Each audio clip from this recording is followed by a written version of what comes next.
Alright, hey everybody, welcome back to the channel. This is Smirking Gun Reviews. This is Rob for Smirking Gun Reviews. Today we're doing the first episode of Castle Rock. Came out today. Well, the first three. I planned on watching it last night, but after work I just couldn't keep my eyes open. So I wanted to get this out yesterday, but circumstances as they are, I'm doing it. It's about 7:45 in the morning on Wednesday, so it's the day before my birthday, so I'm glad that they have like some shows coming out that I can binge watch. Usually I go to the movies on my birthday, but these days TV is just more affordable, more fun usually. Anyway, I digress. So Castle Rock, season one. Is it a season one? I don't know if this is going to be a multiple season show, to be honest with you, other than the fact that it takes place in the Stephen King universe kind of thing, in J.J. Abrams and all that stuff. I didn't really know that much about this, just that I was looking forward to it. I love Stephen King stuff. I like J.J. Abrams stuff, you know. I like some of the cast that I saw, so I've been waiting for this. But it's one of those quiet waiting around things, and you're not like hyped up like Breaking Bad or something. So if you haven't seen the first episode, I recommend going and checking it out and then coming back here.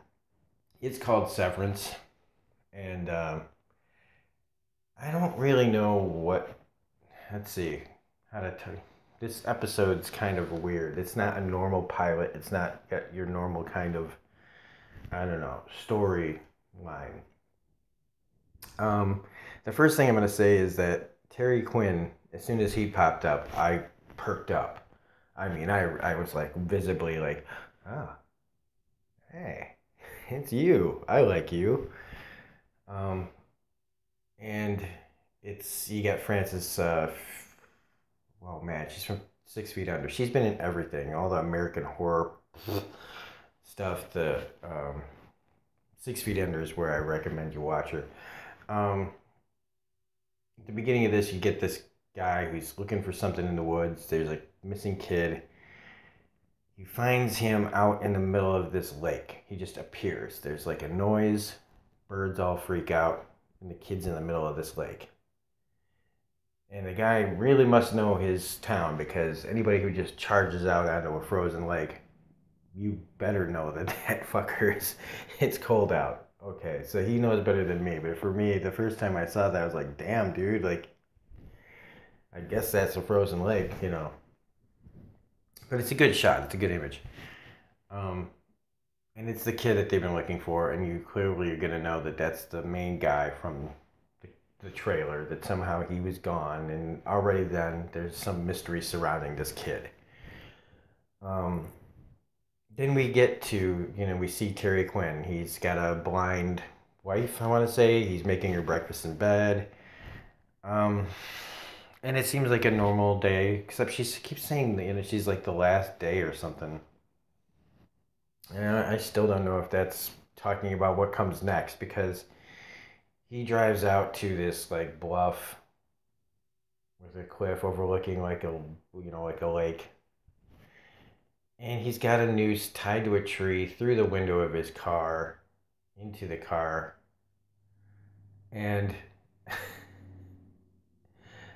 he plans on hanging himself. And this disappointed me like right off the gate, because okay, can Terry O'Quinn stop getting hung?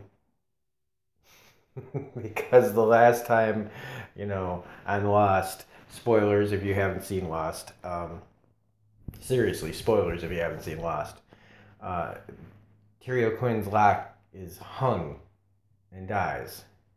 And I hope that they had a nice little laugh on the set of this show, because that's like the last main, like he's been in a couple of things, but as far as a main thing, he was, the last time you saw him, he was hung. I mean, yeah, the actor went on to play other things in that show, but I just was like, don't hang him again. And is it just me, or was there a noise in the trunk? Because I don't understand the significance of taking yourself out like that. Like, you can hang yourself anywhere. And I know that maybe they're going for symbolism, but if there wasn't something in that trunk, or someone, that's overkill, man. that's you're not just gonna drive off the cliff. You gotta make sure that you pop your head off, because that's what happens when they talk about it. They say he's missing his head. Um, it was kind of a cool shot though, where it's like when the car's going and it hits, and you see that blood spray. It was kind of a cool moment. The dog. Maybe that was just a random dog, and that's like the last thing. He's like, oh, well, that's the last thing I see. That's the last thing I see. Okay, might as well, still finish this. Okay, so the other main thing from this is that he worked at Shawshank Prison. Boom, boom, boom. We have Castle Rock. We have Connection. We have blah, blah, blah. So then you find out that he was the warden at Shawshank. Shawshank, got my little Shawshank shirt on, just to, little nod. I didn't even know if I had any Stephen King stuff, and I forgot. Oh yeah, you got your Shawshank Redemption shirt. So we have a new warden coming in. Quick turnaround. They do, of course, throw in an obligatory Shawshank Redemption reference about where you can still see the bullet hole from Warden Norton. But she, more than quickly brushes over that. We also have one of the actors from Shameless is in this. One who plays Mickey. That's his freaking name. I don't really watch Shameless. That show sucks. Unless you like to see naked Emily, whatever her name is, or I don't even know how to say her. I don't even think Emily's her name. Anyway, we're off track already. He is tasked to count the beds in this place that's been locked up, that nobody goes. And the new warden's like, what the hell? Like, what's up with this guy? And as these two guards are going down there to count the beds, they talk about the severance package. That this guy had like a 6-figure thing on top of his pension. So why off yourself? So again, more mystery. This whole episode is just about building and showing us all the mysteries. We solve nothing. If anything, it is a little bit maddening how many mysteries they pose in this. Seriously. So they find this place. There's a big ass door. They go through the door. There's nothing there. The one guy. Then there's a big thing, a door in the floor, like a hatch. Another lock type thing. Lock and hatches, lock and hangings. So he goes down there because he drops his notepad because he can't get another notepad somewhere. Because I'm sorry. For just a notepad, ain't going down dark, scary hole. Fuck no. So he goes, though, to the story. And he goes down there, and we have all these, really scary, shadowy things that we've... And then we get the scariest thing ever, which is Bill Skarsgård's eyes. Which, whatever, it's just how they set the music up and everything in the dark shadows and, And it was effective. For a second, it's another startling moment. It's not scary. It's just like, oh. And so, yeah, we have a show. There's this guy down there, and the only thing they can get him to say, because he's not in the system, they don't know how he got there, is Henry Matthew Deaver, the kid. He's grown up now, and he's a lawyer in Texas defending death row inmates unsuccessfully, apparently, because it says that all his clients are dead. So, and he's doing it in Texas. Okay, I guess if you really want to be like a champion for justice and injustice, I guess, and for death row, yeah, you could go. Texas is a good place to do it if you want to fail. So, yeah, he doesn't seem to be very successful at. I don't know, but they go through his thing with his latest client, and it's a nice little moment. Her talking about memory and when you die, does everything just wherever you go next, does everything get erased, and does that mean that you're not even you anymore? Which I think kind of ties into the reappearance and disappearance of this character Henry, because he claimed to not know how he got there. And they kind of flash back to that too with the guy who found him and like can't remember anything, and him going up to the house and talking about how it's 40 degrees and you'd have died, and your dad was found with his back broken and whatever, and the whole not remembering kind of storyline. Like I hate that shit. Like, because it just means we're gonna be dragged out for this long ass period of time before there's this sudden moment of clarity of, oh, that's what happened. I don't know. Anyway, so the whole thing with memories and erases and resets, I think, is going to have a lot to do with this character. Um, and he gets the phone call from the guy from the prison, the little guard that's like kind of paying attention, telling him about this guy. Said he wanted to talk to him. So of course he immediately just comes back to town because he doesn't have a life there, and it could be a crank call, but no, that's enough to get him on a bus all the way home.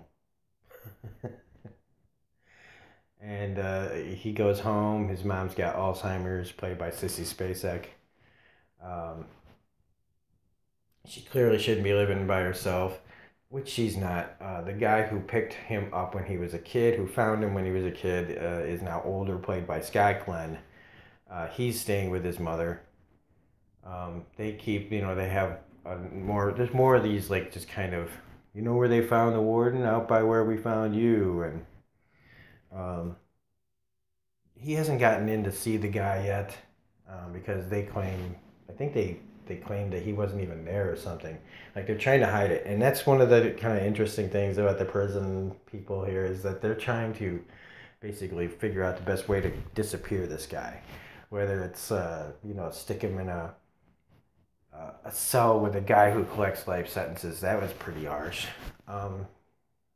So apparently the wardens at Shawshank Prison are pretty shady people, because they show Terry O'Quinn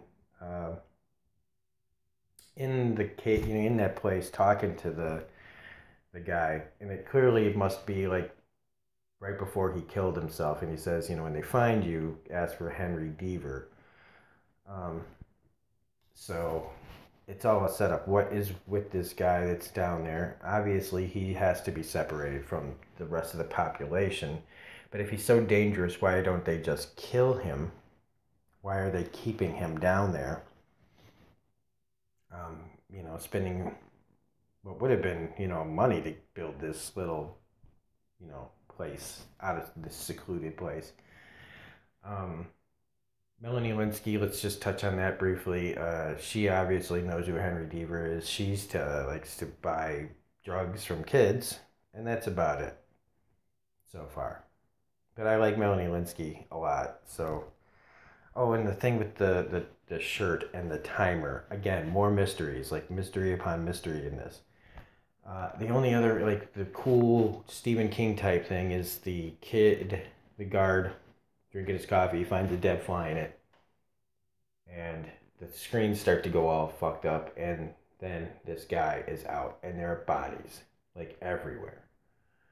And which leads to the guy hitting the alarm, and we have, and it's creepy, because I wouldn't leave that room. And we have Henry going out to the bluff, kind of like flashbacking while he's there, and the kid standing behind him. What the hell does that mean? Another mystery.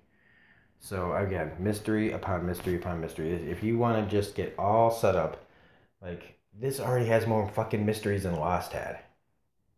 And it's one episode. So, and there's only 10 episodes in this season. If it's only one, then they have 10 episodes to wrap it up. So, I don't know. The performances seemed alright. I hate that they already killed Terry O'Quinn. I fucking hate that. That's a nice little bait and switch. They show him in the trailer, and it's like, oh, that's right. Let's get you into this show by showing you somebody you like. And then let's just, because the guy who plays Henry Deaver, the only thing that I remember him from really is The Leftovers, which he was good on, but he was, I don't know. Sissy Spacek, yeah, great. She's, from Carrie. Jeez Louise. Maybe I have Alzheimer's. Um, then you got Bill Skarsgård, who's Pennywise, and whoop de fucking do. That's big. You know, like, look, people are making Bill Skarsgård out to, to be what? He's not a huge star. He played a fucking clown for a little while in a movie. And he was on that terrible Hemlock Grove on Netflix that I don't even think I finished the first season of.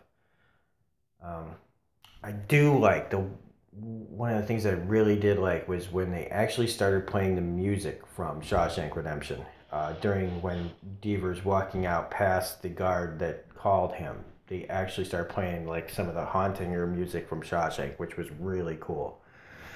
One other last thing. If this is in the Stephen King universe, there's a major like plot hole or misstep in something that somebody said. It's not a huge thing. I caught it because they said in this that Maine got rid of the death penalty 150 years ago. Okay, so it's it's 2018. 150 years ago, okay, would have been like in the 1800s. Okay, the Green Mile was set in 1935, and they were using the fucking electric chair. So I don't know. Maybe she said 50 years ago, but it sounded like she said 150. If I'm wrong, I'm wrong. But I played it back twice, and I thought she said 150 years. So continuity, it's just a little continuity problem. Anyway, that's it. If I missed anything, feel free to call me out in the comment section. So if you like this video, please hit the like button and subscribe. I think we're at 172 subscribers. Without the Handmaid's Tale, it seems that my subscriber count is kind of stalled out. Share, comment. I really want to know what you guys think about this show. I plan on watching the rest of the videos that they have out, the shows, the episodes. There's like 2 more. I probably have videos out for them today, almost assuredly today. And that's about it. Yeah, hit the bell if you want to be notified. And that's about it. Yeah, we got comic book reviews probably coming either today or tomorrow. And we will see you in the next video. Thanks for all the support. Thanks for checking out my video. And we will see you on the next one. Have a great day.